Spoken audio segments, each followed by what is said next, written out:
For a book to help improve your communication skills, then this month's book therapy pick is for you. My name is Diana Garcia. I'm a licensed mental health counselor in Florida, owner of a private practice called Nurturing Minds Counseling. If you're new around here, my monthly book therapy series where I pick one mental health book, self-help book to recommend, review, and pick out at least 3 key insights. All right, let's jump into this month's pick. So as you can see from the screen, this month's pick is The Art of Communicating by Buddhist monk Thich Nhat Hanh. I hope I pronounced his name correctly. He's a pretty well-known Buddhist monk here, actually all over the world. He created the Plum Village, which offers different types of retreats, also has like mindfulness exercises that you can access online. I will actually link to the website so you can learn more. So as you can see from the summary, the book has 9 chapters. It's a pretty short book though, a quick read, an easy read as well. I really appreciated that throughout the book, he gives you concrete tools when he's trying to talk about these concepts, these mindfulness concepts that he's drawing upon, as well as the last chapter, the practices for compassionate communication. Again, very specific things, either metaphors or exercises that you can do. Again, this isn't breaking down into different parts, but different chapters are dedicated to different topics. So one is about work, one is just in general learning to communicate with yourself, the 6 mantras of loving speech. Again, so he really encompasses different types of communications in different areas of your life. So as you can see from the screen, this is a quote from the book, but really the first chapter is all about, in order to become a better communicator, you have to first communicate with yourself. And I thought that was really crucial and essential. And I really appreciated that he pointed that out, that in order for you to get better at recognizing how you communicate with others, what gets in the way, you have to have a sense, one, of mindfulness, but also a stable relationship with yourself that you can constantly come back to. He talks about the phrase of coming home, and coming home is really kind of, again, really being back in your body in this moment and understanding that you're okay, there's no fear in this moment, you're alive, there's no loneliness, but just having that stable sense of relationship with yourself. Clearly, since he's a Buddhist monk, he really advocates using some mindfulness practices to help practice that. So again, some like breath-oriented meditations, like sitting with yourself, some walking meditations. But he also talks that in order for you, again, to understand what gets in the way of you communicating with someone else, you kind of have to be mindful even in that moment of what are the thoughts and feelings that show. Because a lot of times, even in my work with different individuals, they'll say that certain emotions come up and then they just feel really overwhelmed and they just do or engage in a way that they don't really want to in that moment with a partner, a friend, or a family member. So this kind of mindfulness and this first insight of learning to cultivate a relationship with yourself and really starting to understand yourself better, understand, again, what gets in the way. But he also talks about, in order for you to have a loving relationship with others, you have to have a loving relationship with yourself. So it all starts with you. Hit the like button now in order for me to know that you understand that you have to have a relationship with yourself first before you can work on your relationship with someone else. Okay, so the next insight is about the 2 keys to compassionate communication. So he listed them as deep listening and loving speech. Again, not a huge surprise, but I really like what are the specifics he goes through with each one, because I think it'd be really helpful. When I think of deep listening, I think of the concept active listening, especially when I work with couples or when there's ever 2 people in the therapy room and they're trying to understand or communicate with one another.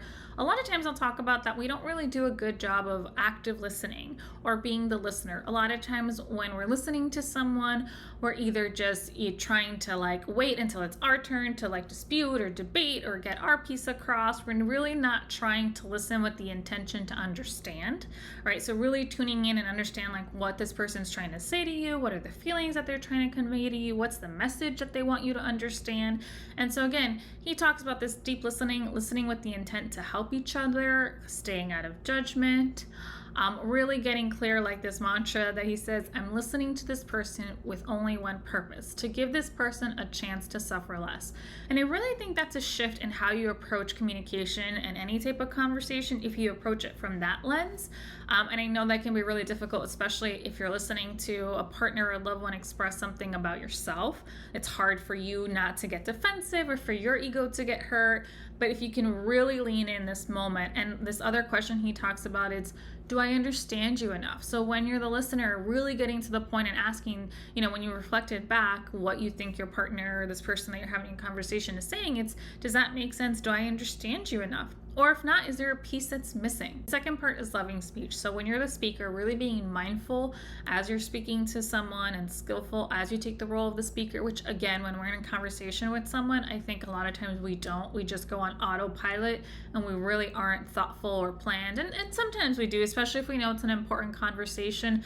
but maybe in the conversation when there's feelings that are activated or things that are said, it can really skew you being really skillful or mindful. He specifically lists 4 elements of right speech. The first one, tell the truth. So he really talks about that, yes, being honest is really important, but being honest with some tact. So again, being skillful when you're delivering a message, even if you know it's a message that might be hard for the other person to hear, right? The classic, it's not what you said, it's how you said it. So he talks about like lying isn't really gonna help anyone, and that sometimes the truth, that all the time, the truth needs to really be said. But again, it's how you say it. You don't need to just hurt someone and say, oh, well, that was the truth, right? Because then the intention is off there. The second one is don't exaggerate. So again, being really mindful if, there's like a mistake that a partner don't make it into this end all be all, right? So just kind of maybe really being mindful that what you're expressing and how you're expressing it also fits the situation, and that you're mindful to not blow it out of proportion. The third one, be consistent, right? So he talks about, I think in Vietnamese, it's like this forked tongue, which means just don't talk about someone behind their back, right? So, or if like you say something to someone, you're having a conversation to them about whatever situation, don't then like go talk to someone else and say something completely different or talk badly about that person. So no double talk, again, because obviously that's going to hurt the communication and the relationship. And then the last one I think is super important, use peaceful language. And I think this is important because a lot of times we tend to be kinder to, honestly, strangers or people that we work with than we are to the people that we really love or care about, right? So like our family members, our partners, maybe even sometimes our friends, we might be nicer to random strangers. We have more courtesy when it comes to these individuals than to the people that are really close to us. So really kind of embodying this, using peaceful language, right? So like, being respectful, being courteous. Like for the most part, most of us knows what that looks like, and staying away from any of these that he talks about, insulting or violent words, being cruel, abusive, like really steering clear from that. Okay, the third insight is really the 6 mantras of loving speech. So what that means is just 6 sentences that really embody loving speech, maybe a step more than what I talked about in the last insight. This first one is, I am here for you. And so this is a mantra that he talks about is really important for others in our lives to know that we're there for them. The gift of presence and support is so important that sometimes we think the other person just knows. I don't even have to say it, but he really talks about like really being conscious and telling other people, the people in your life, that you are here for them. He also talks about you can use this sentence or mantra for yourself. I am here for you. So also again, going back to this relationship with yourself, is that you can tap into compassion for yourself, self-compassion, and remind yourself like, I am here for you as well, right? So you're here for yourself and you can provide for your needs as well. The second mantra is, I know you are there and I am very happy. So again, this goes back to, really acknowledging, I sometimes liken this to like maybe a little bit of increasing your culture of appreciation, especially in relationships, but really acknowledging like when you're with your partner that they're there and you're really happy and appreciative of the fact that they're there. And you can even sometimes acknowledge it, whether they've done something huge or even in the day to day that, there's the small things that your partner does that are important. I know I'm using your partner, but any person in your life, any person that you have a loving relationship with. Think how special that makes the other person feel when you let them know that you value them, you see them, and that you're glad that they're there for you. Again, really that perspective taking that sometimes, again, it thinks we do things or we take things for granted or we don't say things because we just think the other person knows. And of course, there's also an element of vulnerability when we say some of these things, some of these mantras, because maybe the other person doesn't receive it well, or maybe it's just, again, uncomfortable to put yourself out there, that emotional risk. And yet part of like embodying loving speech is this willingness to put yourself out there, that this relationship is worth it. The third mantra is, I know you suffer and this is why I am here for you. So this is maybe a little bit more than I am just here for you. This is really acknowledging when someone in your life, someone you care about, is actually struggling or suffering or going through a moment of pain or difficulty.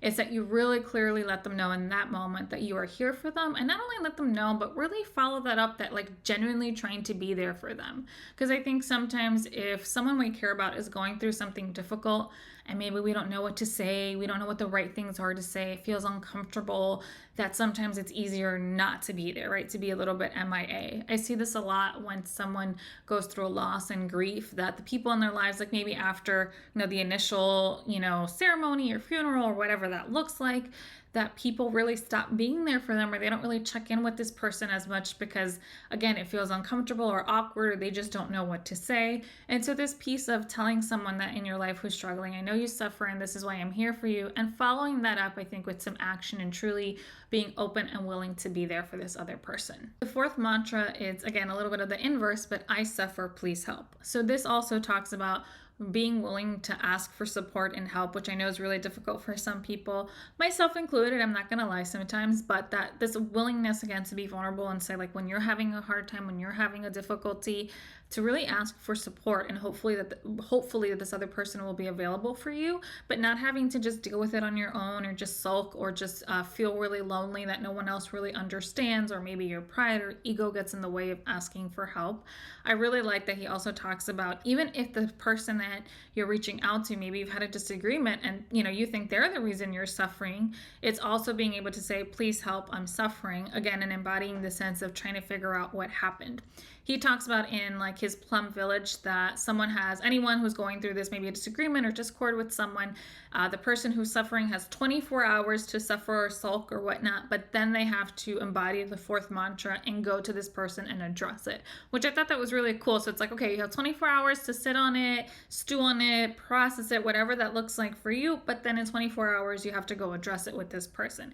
Again, with this sense that this relationship's important, that it's important for this person to know that you were hurt, and for you guys as a relationship to repair and figure out what that needs to look like. Okay, the fifth mantra is really, this is a happy moment. So specifically mentioning that when you're with someone or a group of people and you're really noticing, feeling really connected or joyful or happy or grateful, like really leaning into and being mindful and soaking that in, but also letting the people around you, a person around you, know that, wow, this is a happy moment. And again, it doesn't have to be these huge moments. It can just be like in the morning when you guys are both sitting enjoying your coffee together. This is a happy moment. And so really being able to share that with someone else. And this also reminds me of this other book I did, Hardwiring Happiness, which I'll link here, where Rick Hansen really talks about one step is like soaking in moments, right? And really kind of appreciating and almost having like a mental image of that, and in times of distress you can kind of turn to that, but really kind of appreciating these moments when things are going well. Okay, this last mantra is, you are partly right. So he talks about really like whether someone criticizes you or praises you, you can just respond with, you are partly right. And I really appreciated that this can go either way, right? So when someone really is criticizing you, you can say, you are partly right. I think on one end, it leaves you a little bit open to feedback and hearing, again, and being the listener and hearing what what partner or whoever is talking to you has to say. But he also follows that up with, you are partly right, and I have other strengths, right? So I think this other piece, it's also reminding yourself and the person you're engaging with that you are not only this criticism and kind of steering away from like these rigid black or white perspectives, which can also feel really hard at times to sit with, right? Because if someone's giving you feedback and you get really sucked into and get maybe really shameful or feel like it's really hard for you to sit with, acknowledging like, you are partly right, but that's not the whole essence. That's not the only thing about you. The other piece is, if someone is praising you, again, coming from this perspective of humility, it's, you are partly right, that this person's giving you positive feedback, they are correct, and there's some faults or traits that you have that make you human and flawed, and that's okay as well. So again, really embracing this humility piece.